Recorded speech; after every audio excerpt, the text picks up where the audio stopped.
Na minha mensagem de hoje, tem por tema a dor da remoção. Remover algo ou tirar algo de nossa vida que nos oferece algum benefício é muito desafiador. E todas as vezes que a vida, que Deus se predispõe a agir na nossa vida, para que algo ou alguém seja removido dela, essa remoção, ela vai causar dor, por medo, por sentimento de posse, ou simplesmente por conforto. Normalmente as pessoas não têm dificuldade, principalmente na igreja. Você quer colocar alguém num cargo, ninguém normalmente não te pergunta por que você está colocando essa pessoa no cargo. Aliás, ela é até perfeitamente capaz de entender que ela só está sendo colocada nesse cargo porque Deus a colocou naquele local.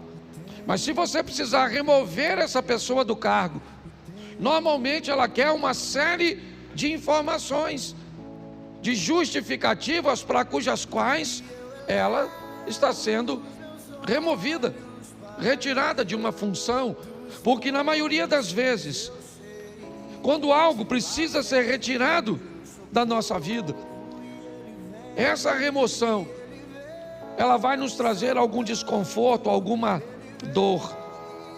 Porém, nós precisamos entender que depois que sai da nossa vida aquilo que tem que sair, só então estaremos prontos para avançar para a próxima fase. Quando nós somos capazes de entender isso, fica mais suave, menos doloroso ver pessoas partirem, ver empregos ficarem para trás, ver situações cujas quais achávamos vantajosas, expressivas e significativas partirem. Às vezes sequer elas ficam por muito tempo, porque não é o nosso destino, é apenas uma fase da nossa vida. A Bíblia inúmeras vezes nos dá exemplos sobre isso. Quando nós vemos a história da mulher de Ló, o que ela tem? Ela tem um apego àquilo que está ficando para trás. Ela está sendo arrancada, removida de sua casa, de seus pertences. Ela só está saindo basicamente com a roupa do corpo. Então a dor dessa remoção, o apego àquilo que ela está deixando para trás, faz com que ela olhe para trás, mesmo diante de uma ordenança de cuja qual ela não deveria fazer isso, ela faz desobedecendo, e sabe o que acontece?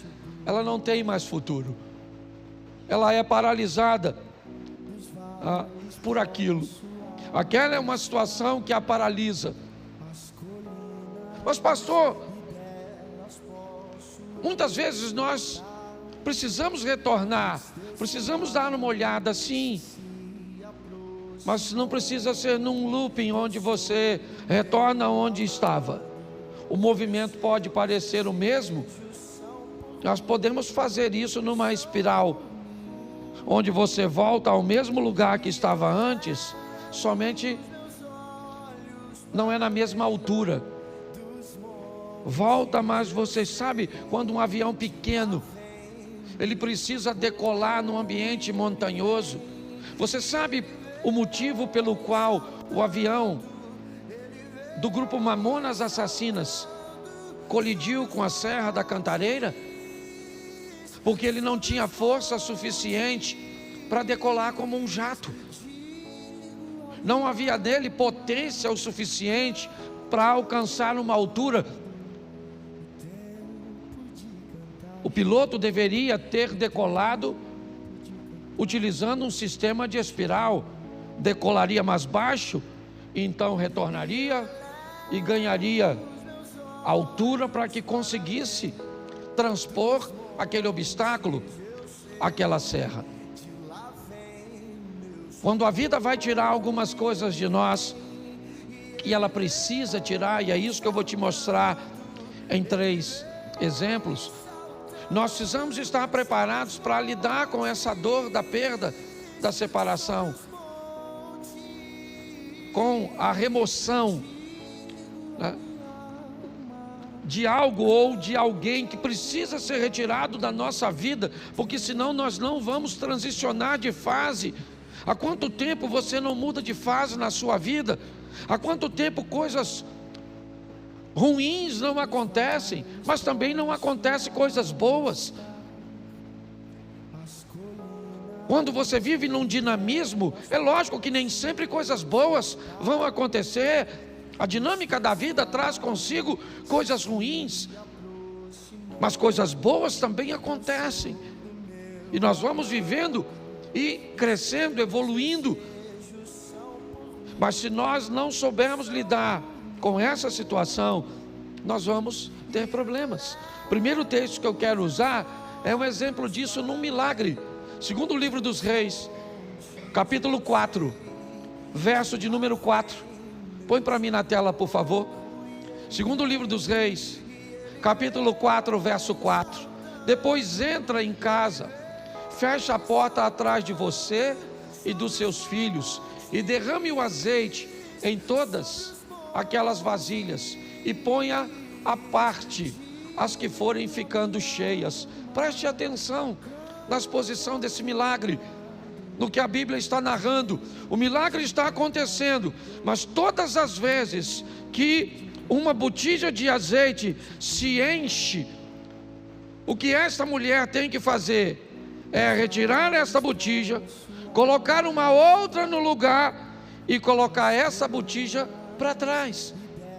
Então, enquanto essa está enchendo, assim que essa enche, ela remove essa e coloca essa para que se encha.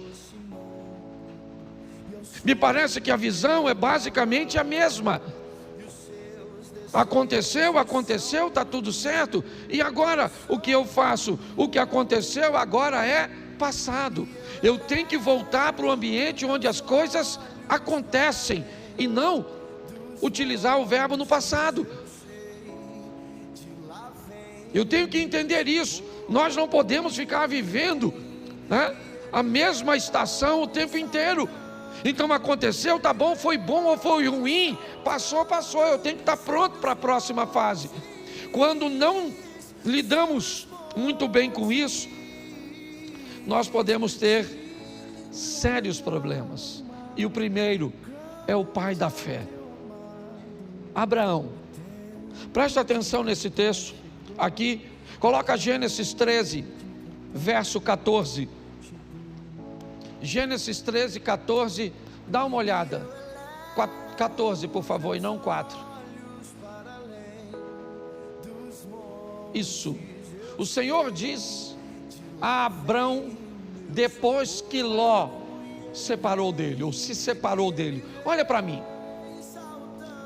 Tera tem 3 filhos: Abraão, Naor e Harã. Harã se casou e teve um filho chamado Ló. E logo em seguida Harã acabou morrendo. Tera deixa Naor em Ur e sai com Abrão, com Ló, com Sarai, a esposa de Abrão, em direção a Canaã. Mas eles fazem uma parada em Harã e permanecem ali um tempo.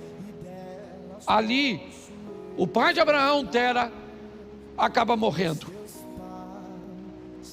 O que Abraão tem agora é apenas seu sobrinho Ló. É apenas um sobrinho. Ele não está mais em Ur. Não. O texto é claro.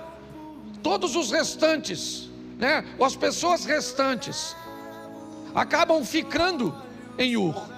O único que está caminhando com Abraão é Ló. Quando Deus aparece a Abraão e diz: Abraão, sai da sua terra e da sua parentela, ele não está em Ur, ele está em Harã. Note bem, a terra dele não era Harã, a terra era Ur. Mas Deus está dizendo para ele: se ele está ali naquele momento, aquela terra é a terra dele. Deus está dizendo para ele: ó, essa terra onde você está vivendo, ela é sua no momento. Ela é o lugar que você está. Ele já saiu, é verdade, de Ur. Seu destino era Canaã, mas seu pai parou em Harã, por motivo cujos quais eu desconheço, e acabou morrendo ali. E o que sobra para Abrão? Sobra Ló. Quando Deus diz: sai da sua terra e da tua parentela, a terra é Harã e a parentela é Ló. Apenas um parente. E apenas uma solicitação de remoção que Abraão me parece que tem dificuldade de fazer. Por quê? Porque Ló era órfão, provavelmente. Porque a terra cuja qual ele está agora não é Ur, não é um ambiente de Ló, talvez. Mas o grande problema é a orientação e a ordem que Deus está dando a Abraão. Deixa, está na hora de Ló sair de sua vida, porque só tinha ele, então não tinha outro. Note que é apenas uma coisa, e apenas uma pessoa, mas olha o estrago, o atraso, o prejuízo que desobedecer uma orientação do Altíssimo pode trazer para a trajetória de uma vida. Por que Abraão provavelmente tem medo, insegurança de deixar Ló para trás? Porque se ele deixa Ló, o argumento dele vai se solidificar em Eliezer, o Damasceno. Já que ele não pode ter filho, pelo menos que ele deixe sua herança para um sobrinho, que ele o adotou. Pelo menos é alguém de seu sangue. E parece que Abraão está preso nisso. Na hora de remover Ló é muito doloroso. Por quê? Porque ele é a minha segurança no que diz respeito ao futuro. Se não for ele, como é que vai ser? Pois é. Às vezes quando Deus quer remover algumas coisas cujas quais somos apegados demais, sem ela não veríamos uma saída. O que eu vou fazer? Como é que vai ser? É a única coisa que eu tenho, é a única corda que eu tenho para me segurar. E Abraão leva Ló com ele. Ele não consegue se apartar de Ló. E eu confesso a vocês que fora a sensação de ver seu sobrinho enriquecer, Ló não traz mais nenhuma alegria para a vida e ministério de Abraão. Nenhuma. Se você for olhar a história, é só problema, é só dificuldade, é só adversidade. Até que chega um momento que Deus diz: Abraão, não tem mais como. E aí entra o verso, coloca o verso 13 por favor, desse texto. Ora, os homens de Sodoma eram maus e grandes pecadores contra o verso 14. Disse o Senhor a Abraão, depois que Ló se separou: ergue os olhos e olha desde onde estás para o norte e para o sul, para o oriente e para o... Vamos lá. Porque toda essa terra que vês, eu te darei a ti e a tua para... Preste atenção, isso só acontece depois que Ló vai embora. Olha só, Abraão era rico, sim ou não? Sim. Foi a riqueza e a prosperidade que fez com que os poucos recursos da terra não fosse suficiente para sustentar os dois rebanhos. Há uma briga, um litígio entre os pastores de Ló. Então Abraão diz a Ló: escolhe para onde você vai, escolhe. Decida para onde você quer ir. Note que Abraão não está preocupado com a direção, ele está preocupado com a companhia. Enquanto Ló caminha para Sodoma e Gomorra, lembra o verso 13? O que tinha lá? Homens que viviam em grandes pecados. Abraão não. O caminho de Abraão era outro. A rota de Abraão era outra. Abraão estava disposto a andar com Deus. Era isso. Quando olhamos essa história, o que descobrimos? Que o pai da fé estava apegado e tinha dificuldade de se libertar de coisas, e aqui de laços familiares. Entenda o que eu vou falar agora. O corte do cordão umbilical, o rompimento da sua vida para com a sua família, para viver a sua própria história, precisa acontecer. É importante que você entenda isso. Existe uma nova fase para você, e você precisa estar pronto a retirar ou a permitir que isso aconteça. Se dependesse de Abraão, ele não tiraria.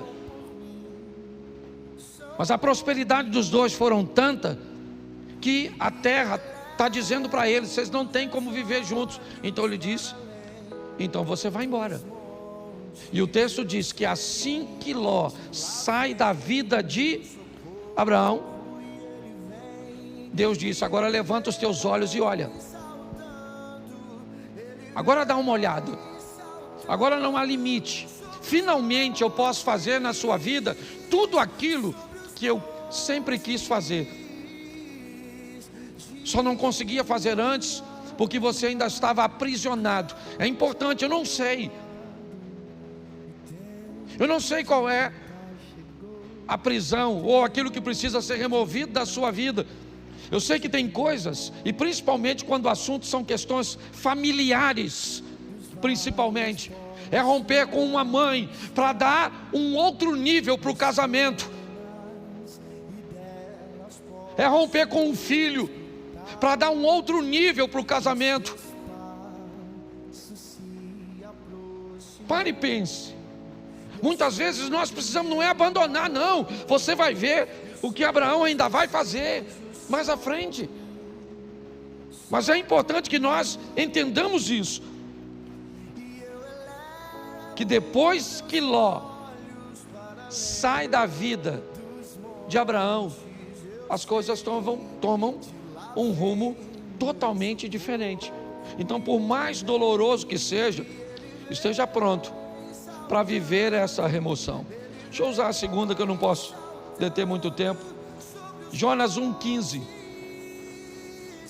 Jonas capítulo 1, verso de número 15. Levantaram Jonas e o lançaram ao mar, e cessou o mar da sua fúria. Preste atenção. Um barco está para afundar, e Jonas está nele. Qual é o problema da tempestade? É Jonas. Qual é o motivo de tudo aquilo que está acontecendo? É Jonas. Por que Jonas está ali? Porque o capitão do navio está ganhando dinheiro com Jonas. Jonas está ali porque comprou uma passagem. Jonas está ali porque tinha uma grana para comprar uma passagem para entrar nesse barco. Mas ele é um desobediente, tá certo? Mas ele está trazendo dinheiro. Mas eu não sei quem ele é. Tudo bem, não quero saber. Ele está trazendo uma grana, ele está trazendo uma lucratividade, e pautado nessa lucratividade, eu não sou capaz de selecionar quem entra na minha vida. Deixa eu fazer uma pergunta para você: quanto custa para entrar na sua casa? Quanto custa para entrar na sua família? Quanto custa? Qual é o preço de um ingresso da sua intimidade? Pare e pense. Por causa da entrada de Jonas, o capitão do navio, que não é profeta, ele não desobedeceu a Deus, não. Ele cometeu algum pecado quando vendeu o ingresso do barco dele para o Jonas? Sim ou não? Claro que não. Mas não interessa, tem alguém dentro da vida dele, tem alguém dentro do barco dele que está trazendo aquela tempestade. É só uma questão de tempo até ele afundar.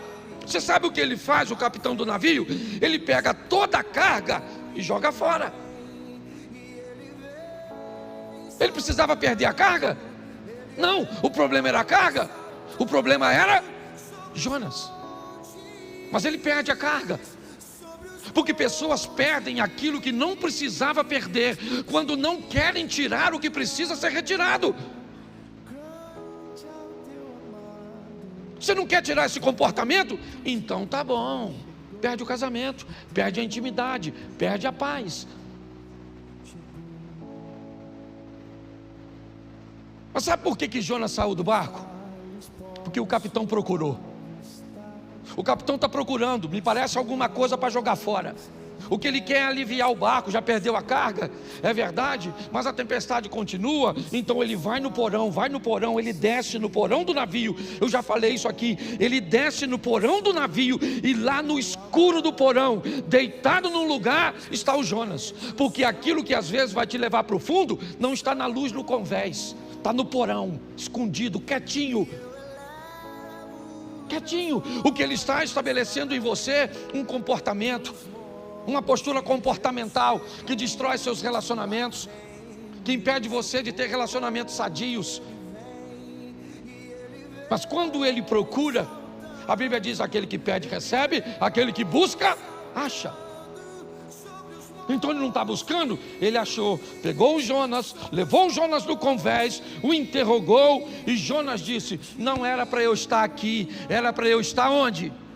Em Nínive, cumprindo a minha missão. Mas eu desci a Jope, peguei, certo? Comprei um ingresso, uma passagem, entrei no seu barco para ir para Tarsis, para a Espanha. E agora? A tempestade está lá, Jonas diz que ele é o culpado.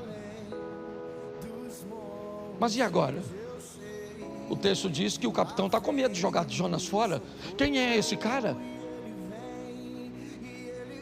Não é quem ele é a missão que ele precisa executar. Não tem a ver com ele, é com o propósito de Deus na vida dele. Ele se torna importante por causa do propósito. E aquele homem olha e diz: eu não vou remover esse cara do meu barco, eu estou com medo de jogar esse cara fora. Eu jogo esse cara fora e, não quer jogar? Então tá bom. Eu sei o que é isso muito bem. Eu trabalhei 12 anos numa empresa, foi lá que meus filhos nasceram. Lá eu me casei. Eu não tinha um carro, eu usava o carro da empresa. Tudo girava em torno daquele lugar. Eu não sabia viver, não havia nenhum outro ecossistema que eu conseguia enxergar, sabe, para me prover de um futuro. Não tinha. Não havia possibilidade, eu não conseguia enxergar. Eu sei hoje que existia, tanto existia que eu estou onde eu estou, mas na época eu não via. Eu estava totalmente apegado, e Deus usando todas as estratégias para me remover. Ele me tirou com mão forte de um lugar que eu não queria sair. Eu não estava vivendo em pecado, não, eu só não estava onde Deus queria que eu estivesse. Mas aqui eu não quero falar de Jonas, eu quero falar do capitão. É ele é o foco da minha mensagem, porque é o barco dele que vai afundar. Por quê? Porque tem alguém que não deveria estar na vida dele, na casa dele, na empresa dele, nos negócios dele, no ministério dele. E agora ele tem que jogar Jonas fora. Sabe o que ele tem? Medo.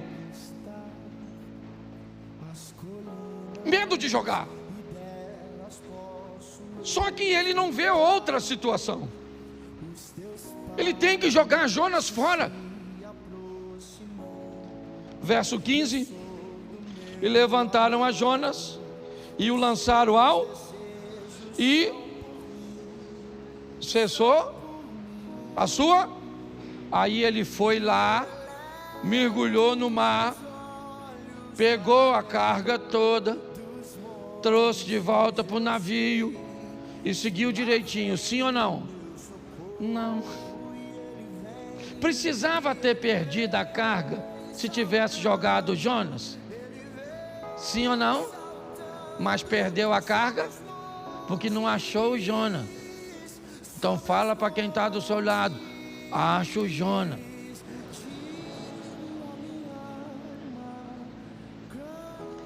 Entendeu, querido? Acho que Deus está falando com algumas pessoas aqui hoje, certo? Você nem tem barco, mas tem Jonas, tá certo? Ah, pastor, descobri hoje, o meu Jonas é o meu marido. Se Jonas é o seu marido, eu vou te dar uma notícia, dona. Afunda. Porque tem gente que a turma que já está brigando, né? Fala, pastor, nossa, remoção. Nossa, podia sair morto. Mas afogado serve. Você está rindo, mas o assunto é sério. Dá uma olhadinha, ô gente. Porque eu creio que Deus está falando conosco, amém? O terceiro, Gênesis 37, verso 28. 37, 28 de Gênesis. Isso. E passando os mercadores midianitas, os irmãos de José o alçaram e o tiraram da cisterna e o venderam por 20 ciclos de prata aos ismaelitas. E eles levaram José ao... Preste atenção, quando Deus precisa tirar você de um lugar onde a sua visão é diferente da visão dos outros. Por favor, se você veio para essa igreja, certo? E você não quer se encaixar nessa visão, essa é uma mensagem extraordinária para você.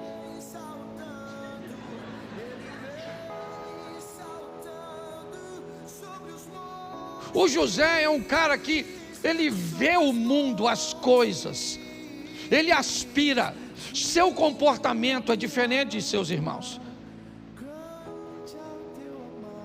Não cabe.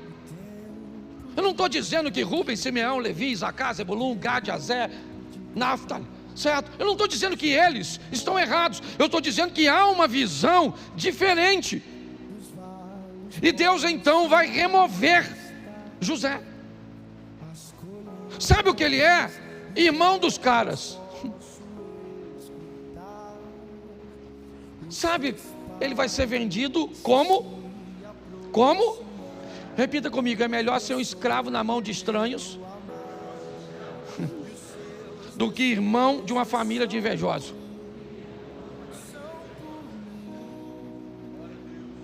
O dono do escravo, ele quer o quê? O que ele quer com o escravo? Ele quer o quê? Lucrar, sim ou não?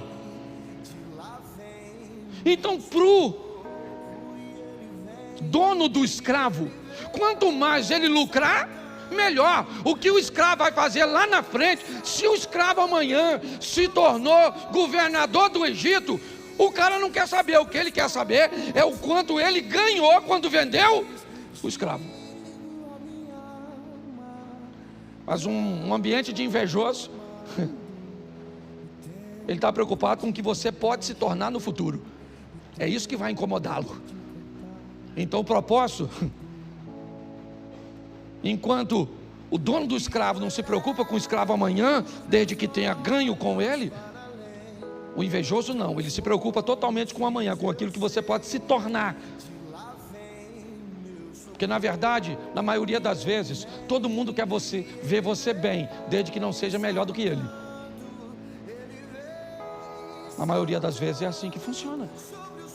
José precisa ser removido daquele lugar. Não cabe ali. Mas pastor, fique tranquilo.